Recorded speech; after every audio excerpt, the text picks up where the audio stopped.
All right. Thank you. Sorry for the delay. We will call this meeting of the Erie County Board of Elections, December 15th, to order. And the roll call. Mr. Bale. Here. Mr. Horton. Here. Mrs. Sharman. Here. Mr. Schenk. Here. Mr. Wodarski. Here. And Chairwoman Rennie. Here. And we will move to the hearing of the public. Do we have anyone signed up to speak first? Okay, I didn't think so. Is there anyone from the public who would wish to be heard? Yes, if you would step up and please give your name and municipality. Use this little podium here to help you out. Something new. That's nice. That is new. You're the first person to use that. Congratulations. Pretty cool. Hey, Kristen. My name is Margaret Watts. I'm a Washington Township resident. I just wanted to speak to the electronic poll pads that I believe the board has looked extensively at the company and its product and service. And it is a reputable company and it's been around for quite a while. So doing due diligence, I hope that you have looked at some of the places where or areas where they've had previous problems. This is across the country. Every state has different election laws, so I understand that. But there have been Apple iOS updates that were not updating, and there was creation of malware and hacking going on. The poll pads can be remotely shut down. The poll pads require vendor-only service. There have been technical problems that require backup, such as back to the old paper poll books. And there were some expected or unexpected customized programs that were not installed. Like if you wanted to look up an address, somehow that got overlooked in some way. I had some concerns too that deploying electronic devices will produce points of failure. So how will you train poll workers for failure? What is Plan B and how will they be prepared for Plan B? It seems like going to an electronic device, there's going to need to be some tech savvy poll workers or people that feel comfortable using electronic devices. That may eliminate some of the folks that have been doing it in the past. Also, how many, I see that you're going to be ordering possibly if it's voted to approve 320 pads. And that's, if we have, what do we have? How many? We have like 149 voting districts. So is that like 2 pads per like sign-in area? I was thinking that I believe in Washington Township in the past, there were like 3 different desks to sign in depending on how your name appears alphabetically. This would maybe be about 2 per voting district. I'm not sure how that divides up. But if there's any kind of a transmission, that opens up security issues. I know it's Wi-Fi. I know there's a Bluetooth printer, which I kind of want to know a little bit more about. Is Erie County reviewing the recommended best practices from the Department of State? They do have an evaluation process of these electronic devices. And one other issue, besides just, is there a printer and that's a Bluetooth thing? Thank you for your comments. You have reached the limit. Thank you. Appreciate your time. Anyone else?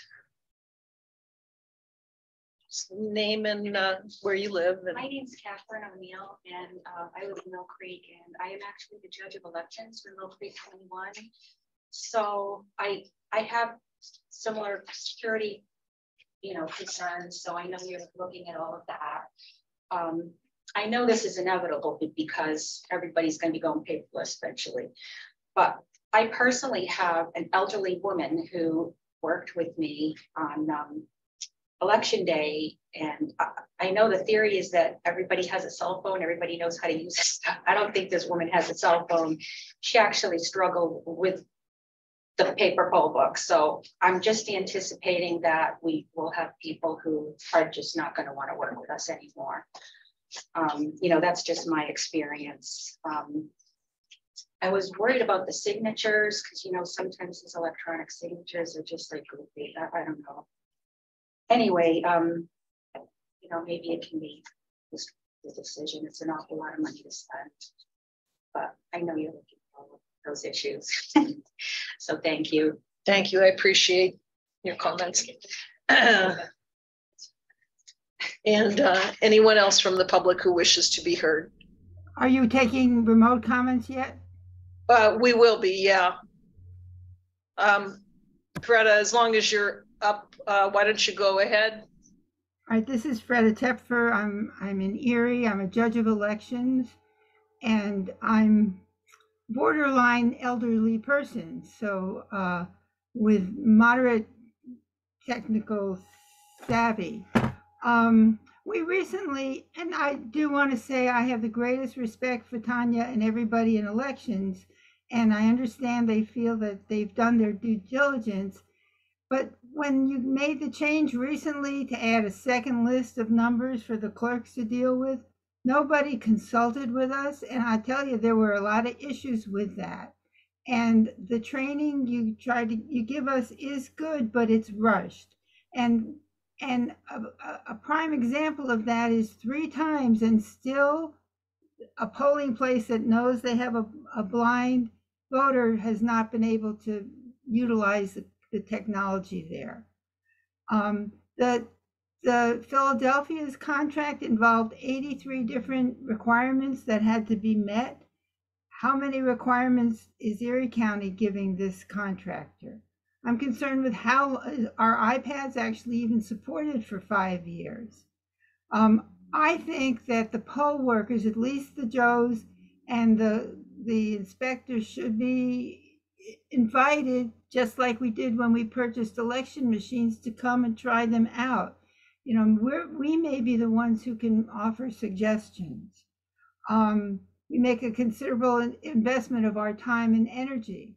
I am concerned about if there's going to be monitoring from the county in process, the ability to even turn off, that there's a security concern. Are all the polling places going to have access to outlets for all these devices? Currently, you don't need any outlets for the registration table, but now we're going to need outlets. And some of these places don't have a lot of outlets. What are we going to do with these receipts? I don't understand what we're going to do with them, why we need them. And signatures are unlikely to match. Also, for those who are visually impaired, if you have to switch to VoiceOver, it's not a seamless thing. You have to switch over, then you have to unswitch over. And if you're not using the VoiceOver, it's a lot more effort if you don't know what you're doing while it's in the VoiceOver mode. I am really concerned about that we are making this system more hackable, more vulnerable. We're using Wi-Fi, we're using Bluetooth, we're involving an online connection to the county. I just would like all these things to be considered before you make a decision. And I don't know that they have been, and we certainly haven't been consulted. Thank you. Thank you for your time. Is there anyone else from the public who wishes to be heard? Sure. Could I speak, please? Sure. Hi, my name's Izzy Laurie. I live in Girard Borough. I am the minority inspector in Girard Township number 2. I've worked 2 elections, so that's 26 hours with the poll books, and I'm getting comfortable with poll books. And I know everybody's uncomfortable when they have to learn something new, but, you know, I think I'd be a little apprehensive moving to an electronic poll book. But as other people have said, you know, that's the way we're going. That's the way the world is going. So I know that the electronic poll books are touted as making things move a little more quickly, but I'm not seeing how that will happen, because when we have to record everybody's name twice in the handwritten record books, we're only moving one person at a time. So if somebody checks in with me, they sign the book and their name is written by two clerks in the two books, right? And then if someone checks in with my buddy, you know, they sign the book and their names are written in the two poll books. So we're really only moving one person at a time, even though we've got two check-in places. And that would be the same with the ebooks. We're moving one person at a time because all the names have to be handwritten. So I'm not seeing that it will move any faster. I do have some concerns with signatures because even when people sign the book, their signatures often don't match the one in the book, you know, exactly, because they just don't, you know, they will scroll the signature or they'll print it differently or however it works. So it will look even more different, as we all know, when we sign electronically, it never really looks like a signature. Anyway, thank you for listening to me. Thank you for doing your due diligence and working to make the polls work. Thank you. Thank you for your time. Anyone else from the public who wishes to be heard? Is there anyone else online, Megan? There is not. There is not. Okay. Anyone else from the public who wishes to be heard? Final call. Anyone from the public who wishes to be heard? Seeing none, we'll move on to the next item on the agenda, which is the approval of minutes from the previous meetings. I see we have two, one from August 11th and one from 9/23. We combine those into one. I'll entertain a motion to approve both sets of minutes from 8/11 and 9/23. So second. Okay, it's been properly moved and seconded by Mr. Shank. Mr. Horton? Is there any discussion? Roll call. Mr. Horton, Yes. Mrs. Showerman. Yes. Mr. Shank, Yes. Mr. Winarski, Yes. Mr. Bale, Yes. and Chairwoman Rennie. Yes. Thank you. And we will move on then to the election report. Very good, thank you. And we, of course, have our leadership team here today to provide their updates as a follow to what we had for the prior, you know, the pre-election report. So Tanya, we'll start with you. Sure. First of all, I wanted to thank the Committee of 70, the League of Women Voters, and the Erie County Retiree Association for their efforts in recruiting poll workers. With their help, we were able to create a reserve of willing and ready workers to fill in on election day. A big thank you to all Erie County residents who stepped up last minute to help out. As you know, it takes nearly 900 poll workers to manage our polls on election day. We experienced a very high number of call-offs this election. Roughly 90 people reported to our office that they would be unable to carry out their duties on election day. And most of these call-offs occurred just days before the election. Also, a big thank you to our judges of elections for calling on their friends and family members to help out with the last-minute efforts. Without all these huge pushes for recruitment, we would not have been able to fill these roles. I also need to thank our poll coordinator, Sue Sheffield. She went above and beyond to make sure everyone was trained and ready to go, even the day before the election. We issued a total of 30,150 mail ballots this election, and we received back 26,156 voted ballots. Our office was inundated with calls from mail ballot voters who were not receiving their ballots weeks after the ballots had been sent. Provisional ballots. 932 provisional ballots were issued at the polls on election day. Of those, 673 were fully counted, meaning the voter was at the correct polling location, but had been issued a mail ballot, which they did not surrender. 116 provisional ballots were partially counted, which means the voter showed up at the wrong precinct and could only vote provisionally. 143 were rejected because the voter was either not registered to vote or they voted a mail ballot that was not challenged on election day. As part of our post-federal election process, on December 13th, we removed 6,331 voters from our rolls due to inactivity for 2 federal elections. This is in accordance with the Pennsylvania Election Code. We have had great success in working with other offices in the county to identify and remove deceased voters. We will continue all of these efforts to keep our voting rolls accurate. Thank you. Megan? I had the pleasure of working with the pre-campus workers. Of course, we had our new ballot extractors. It was a great success beyond even our expectations. We thought we would get done about 10 o'clock at night, and they got done by 4:30 in the afternoon.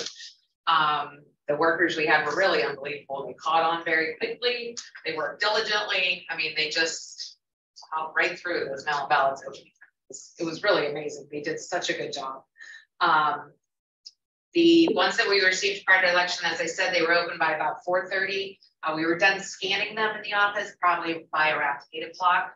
And then, of course, after 8, we could go and get the ballots from that day, from election day, the ones that were dropped off and in the boxes, box outside, the box in the office. Those ones, I want to say, approximately 1,000 maybe, and we were done by 10 o'clock with those for the last group. They ended up helping us with a couple of other things, our last shift of workers, because we were done so quickly. So they helped us calling precincts for checking on who worked that day. And several went out and helped at the front table with you. So they did help us with in other aspects. Afterwards, I sent a survey out to the workers, thanking them and then just asking them how they thought the day went, where we could improve. And it was, I would say, overall just positive feedback that they thought it went great. And the one suggestion that we had was about the jobs being labeled better. That was a little bit more fluid this year because it was all new. So we couldn't give them more descriptive, exact job description for them there, but they all caught on anyway. And next year, with these workers coming back, because all of them said they wanted to come back, it should be an even smoother, quicker process. So all a pretty success with ballot ballots. The extractors were a phenomenal help in getting this done. Thank you. Jill? I wanted to give an update on the pay cards. After the last election, I continued to receive quite a bit of positive feedback from the poll workers on the pay cards. And one of the nicest features of this new system is we can verify that money was actually placed on a card, and we can actually check the balance. In addition, if somebody called and said that they lost their card, we can reverse the money off of the lost card and then put that money on a new card that we can issue right here at the office. We can also check to see if a card was declined and why. In the cases that I personally looked into, most were due to an incorrect PIN number being used. We could also verify that a poll worker requested an ACH transaction or a paper check and when that actually occurred. And then most importantly, though, Rapid Financial was very helpful whenever we had any questions and concerns. Thank you. Thank you. All right, Jim?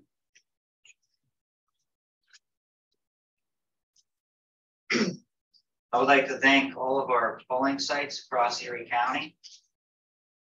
They have an active role in the community and the voting process by allowing their building to serve as a polling site. Without their participation, person voting would not be possible. On another note, more Erie County voters are casting their ballots on our electronic ballot marking devices. This is a 21-inch touchscreen device. It's available at every voting precinct for any voter who wishes to use it. Voter makes their selections on the screen. They can change their vote along the way, and at the end, they can review their ballot before printing it. Machine prints out the voter's ballot, and then they take it to the ballot scanner and deposit it. Thank you. Thank you. Thanks. And to kind of close it up and follow up with our team has said, I mean, I can't say how thankful I am for this team. I keep saying that over and over again. Our entire crew, including our in-house team, to our poll workers, to our pre-canvassers, to our constables. I mean, it was an army managing this, election and overseeing this and providing that opportunity for the voters, and we're thankful for that. And of course, for our board for helping us along the way as well. And just so we're all on the same page, it was 106,534 voters, 59.59% turnout. And as our custodian was saying earlier, it's like, whew, I mean, it's one of the highest, we've seen. And, again, just a true team effort. I obviously want to touch base on our situation at Summit 2. We had that 400, as we talked about in our previous meeting, the 485 vote discrepancy, when thank goodness we caught it through a safeguard in our system for the scanning of the poll books. As we know, the error occurred through a memory card that we did not, plug in. There was 2 scanners at Summit 2. And now we have additional safeguards in place to assure that's not going to happen again. But most importantly, there's still confusion. Did all the votes count? Yes, every single one of those 485 votes counted. Every single voter received credit, for their votes. But to talk real quick about the safeguards, thanks to Councilman Shank, we have these wonderful little holders that we're going to have. So when those memory cards are coming in, we'll place them in this holder, then it's placed in the system, and then of course into another holder for safekeeping. I'll let you take a look at that. Jim's going to be holding on to these holders just to help keep us, organized and ready. We'll have a checklist we'll follow. We'll have an end of night report that we'll run just to double check. So we'll have all those proper safeguards in place in addition to what we have already. I do want to talk briefly about voter registration. That was something that was key during, obviously this whole process of the election process and even post-election process. There's plenty of drives through various groups and individuals. We're thankful for those, but I'm especially thankful for our team. There was days where we got thousands of applications coming in. They're scrambling to get them in. And of course, those that came in after the deadline, we're in the process of reviewing those. But unfortunately, we're starting to notice some falsifications. And there's a particular group that we're looking into to see. We talked to some individuals that don't remember that they were registered to vote. Some discrepancies on that application that looks like, again, there could be falsification.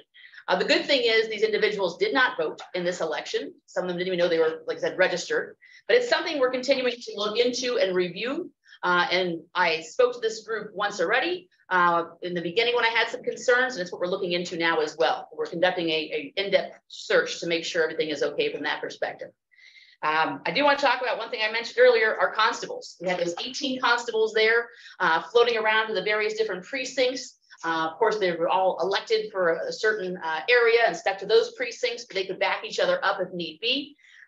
3 highlights, if you will, of peacekeeping. We had an intoxicated individual that the constable had to go and speak to and remove him from the precinct. He then drove him home and said, you're home safe. Let me take care of you, drop you off. Another one, we had a voter intimidation issue. I was doing my best to address that with the judge, called the constable. He went and handled it. And it was a misunderstanding that was handled very quickly.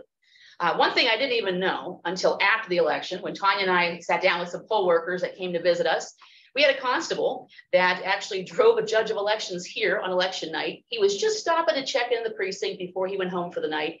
And the workers were like, hey, we think we might need some help. And the judge is having some back pain and stuff. He loaded up all his stuff, drove him all the way down here and made sure he was okay, turned in all his items with him and took him home.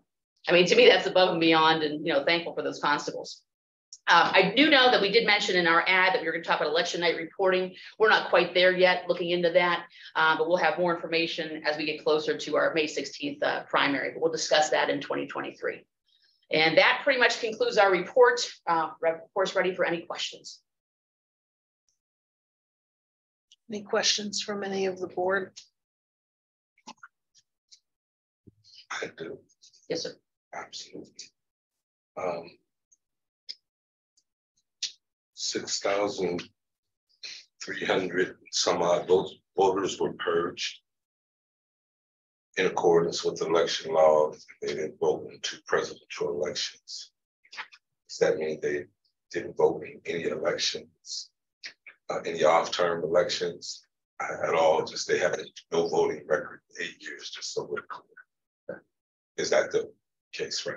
And then my question to that would be, is there a depository or a place where we can post those 6,300 plus names of voters who were purged? Because to your last comment about maybe some voter, hanky-panky or whatever, or some even being not sure they're registered.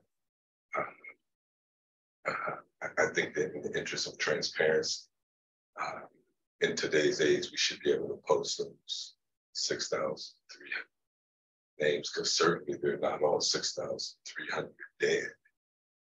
I mean, it could be in theory, but it could just be voters who are just disenfranchised with or disenchanted with the whole, democratic process of the last 8 years. It's increasing.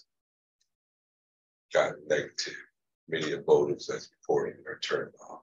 So if there's a way that we can at least direct someone to a link where they can find out, look and see, maybe their name is on there. Maybe they didn't vote, maybe they didn't.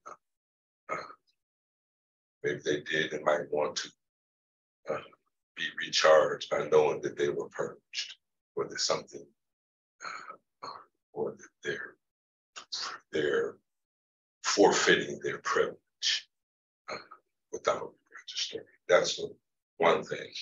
And then, yeah, that'd be great.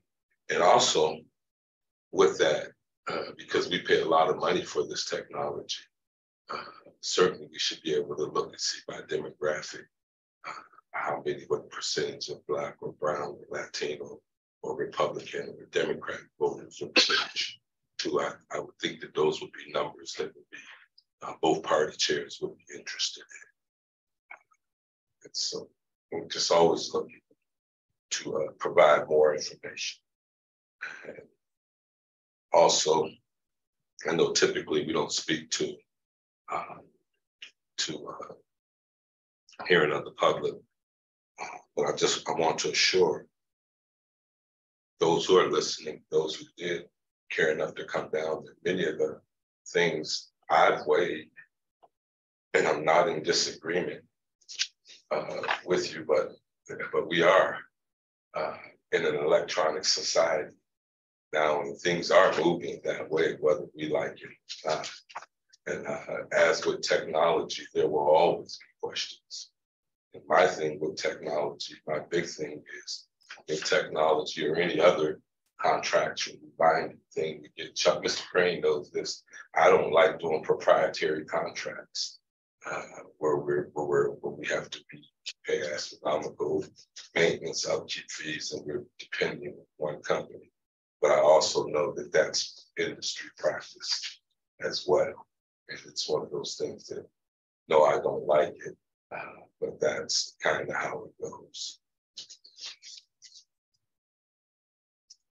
And I think those are my comments and questions. Thank you. Thank you. Thank you. Anyone else? Right, seeing none, we'll move on to possible action for consideration by the board. The first is item A is resolution number 17. And Ms. Slomski, would you like to comment on this? I would. I first, as we get into this, want to again discuss our, the poll books, and I brought one to pass along, thanks to our custodian, to pass along for everyone to take a look at. But I want to address an issue that was just brought to our attention. Unfortunately, the state of Florida has reached out to us with a possible voter fraud situation where they had an individual that voted in person here in our county in 2020 in November, and also voted by mail in Florida. So we thought, okay, we'll look into it. And thanks to the team, we dove and looked into it. Unfortunately, what happened when we were scanning the poll book, we scanned her by accident and she never did vote. This is something that we decided to dig in a little further, and we found there were several other individuals that did not vote, but we accidentally scanned them. So what we do, and I know we discussed it, can we slide it through the scanner? We cannot. We have to scan each barcode. And it's a tedious process. It's a very meticulous process, and errors do occur. So we started doing this in 2020, and we're doing our best to make sure there aren't any additional situations like that. But because of the fact we do not have these electronic poll books to be able to maintain those records properly, and it's just a very manual process, we did have a mistake that was made. And again, we're keeping an eye on any others that might come through that are brought to our attention.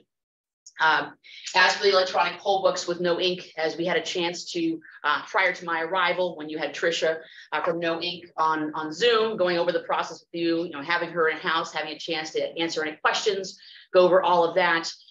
We've done, spent our time doing our homework as well with the fact that this is, Department of State, Dominion, preferred product. That's why I brought Chuck as well. He'll speak about that in the process of coming, purchasing right from the manufacturer. I do want to clear up some confusion. These will not be connected to the internet in any way, shape, or form at the precinct. We do have additional poll books that we want to purchase to have here in-house, so that on election day, when Mr. Smith is calling saying, I'm not sure where I vote.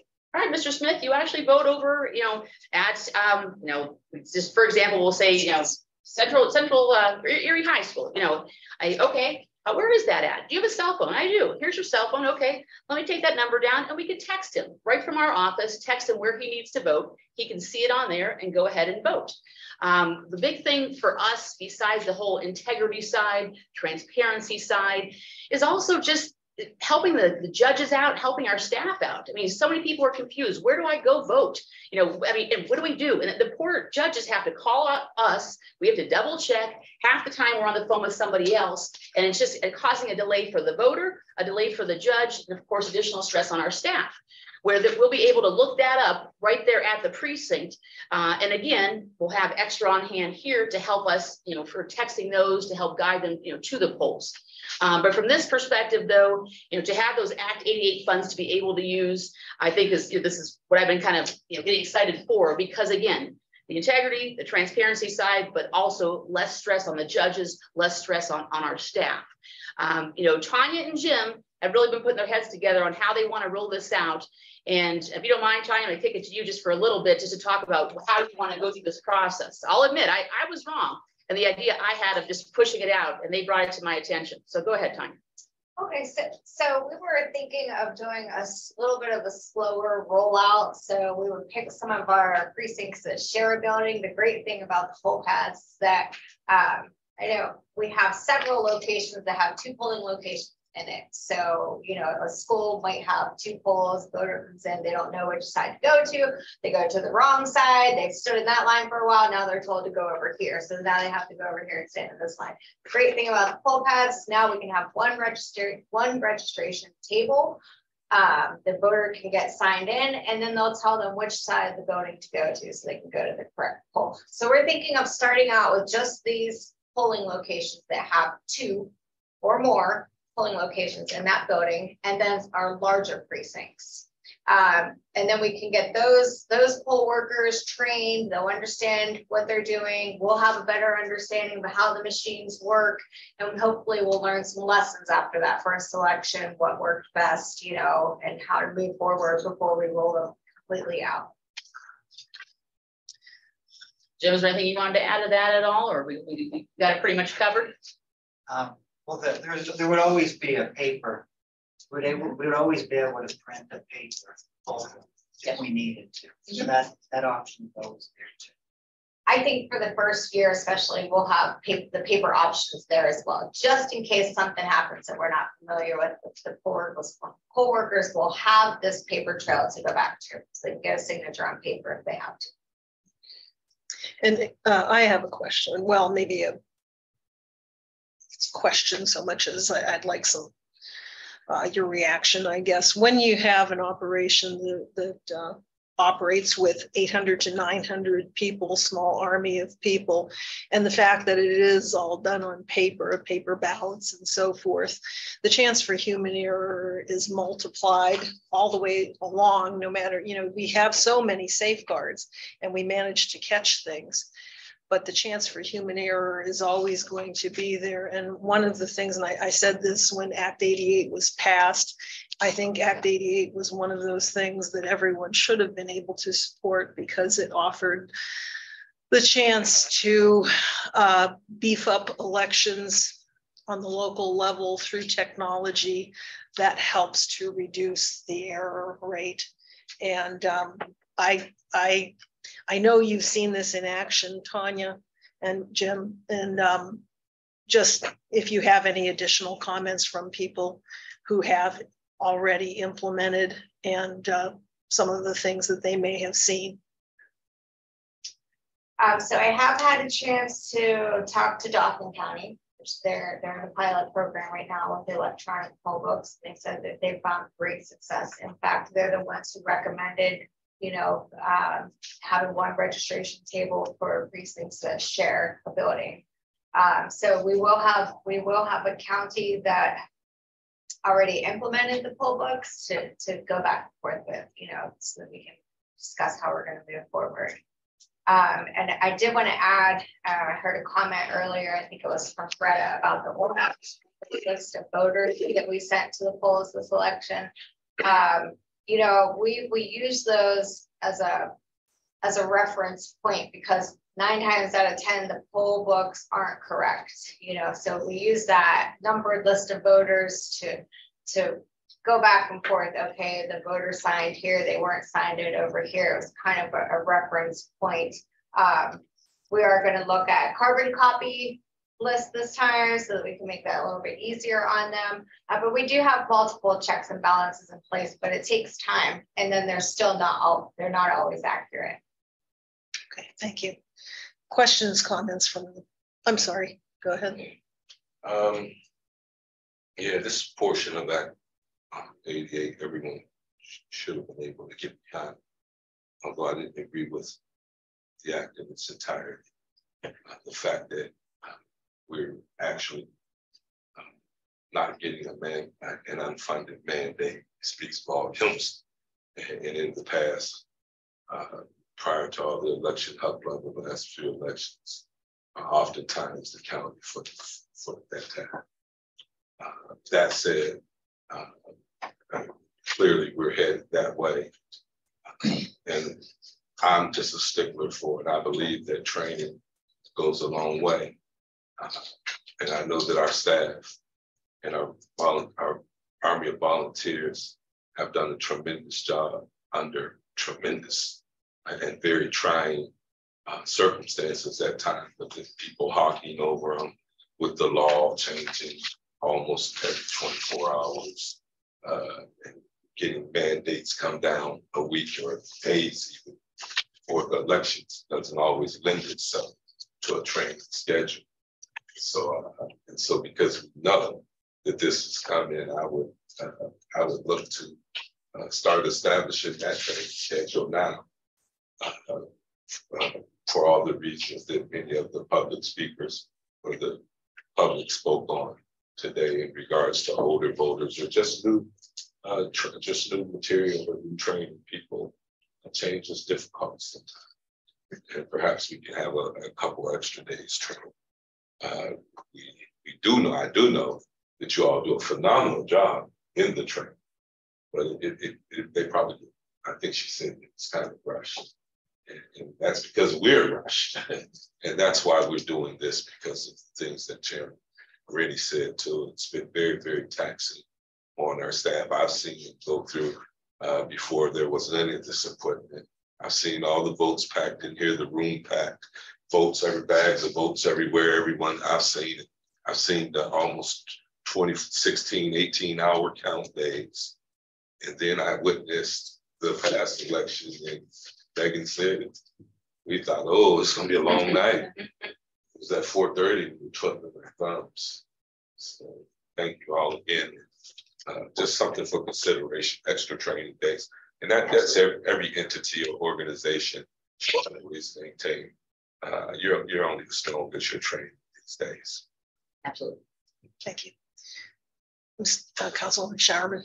Yes, I would just like to add that for those of us that were able to meet with the company and the product, I think we were quite impressed with it. And they stressed that in no way, shape, or form is the pad able to connect to the internet. It absolutely, there is no connection to the internet. And we went through every conceivable thing with them, all the what ifs, and the machine every single time caught it. And we discussed at length training periods, and the game plan is, if it stays the same, is to have this room available with numerous of the pads in it. They can all be set up in a training mode and have people come in and spend 1 day, 2 days, or however many hours they feel it takes them to be comfortable with using the pattern. And that is the game for that. Thank you for mentioning that. And they are also recognized or validated or certified by the state. Mm-hmm. They're not one of the ones that are not. These pads are certified by the state. And just to acknowledge, Councilwoman Showerman is a longtime judge of elections before you were on council. And so I appreciated your participation in the process. She actually had more direct hands-on experience by far, probably than any of us, and certainly more than I did. So I appreciate your participation in the process.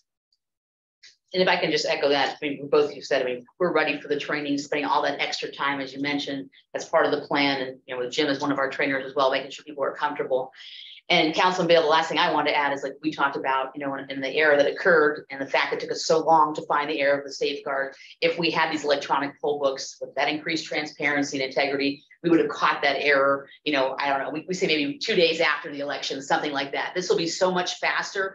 And again, more transparent, less errors from scanning every single one. It's just connecting the wires together to allow us to pull the correct data of who voted in the precinct. Right, thank you. Any other questions, comments from the board? Just the fact that we caught, that we, you know, were able to not react but respond in a positive way to the Florida situation speaks volumes on itself. And once again, you guys get kudos from me. Our office is on top of things. We don't always get it right, but we're always committed to trying. So thank you. Madam Chairman, let me just for one moment, since you know Mr. Crane is here, the head of our procurement. For those that are not familiar, Chuck, before we go any further into this, prior to the vote, is there anything you want to add for this or the sorter as we're getting further? No, I just basically I Andre brings up a great point about the proprietary nature and basically how we don't like to come in front of you asking for the sole source authorizing a sole source vendor, and we prefer to do a bid or an RFP on these projects where we can. In this situation, because it's manufacturer direct, it really takes us away from that. Now, it's not like you can't go out and do a bid anyhow for that no link or whatever, but the only you're only going to get one only from them. So it's just playing kind of like a game in a way that they're the only ones that can basically bid on that. So instead of doing that, that's why we come to council and say, we're asking for the waiver of the purchasing code. Both of these are manufacturer direct projects, and it's kind of silly to people try to do a bid when that's the situation. That's all. And then, oh, can I just make one more comment? Sure. The cost of these is being funded by a grant. Absolutely. I just wanted that out there. Yes, the election integrity grant from the Act 88 funds. Yes, ma'am. Right, and this resolution comes as something that was also brought before the board earlier this year. So this is not something that's new. This is something that actually had board support early this year. Any other comments, questions?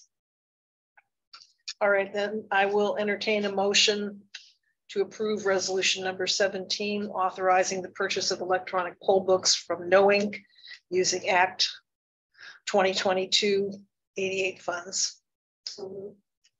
Second. It's been properly moved and seconded. Is there any discussion? Seeing none, Ms. Slomski, roll call. Mrs. Showerman. Yes. Mr. Scatella. Yes. Mr. Shank. No. Mr. Winarski. Yes. Mr. Bale. No. Mr. Horton. Yes. And Chairwoman Rennie. Yes.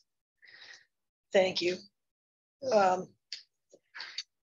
We will move on then to resolution number 18. And would you like to, do you have anything you would like to say about that beforehand? I know thank you for that, Madam Chairman. I know we're in the essence of time here, being careful for our next meeting. But again, this is those funds that were allocated in the 2022 budget. This is obviously a prior conversation prior to my arrival. We had another vendor we were working with, and unfortunately they were not able to meet our needs and had to try to upgrade us to a bigger sorter that we did not need. Mr. Shank and Chairman Rennie met with us, with the vendor, who Tanya's been spending a lot of time with to find the right sorter for us. So this sorter can also help us on election day from the pre-canvassing efforts as well.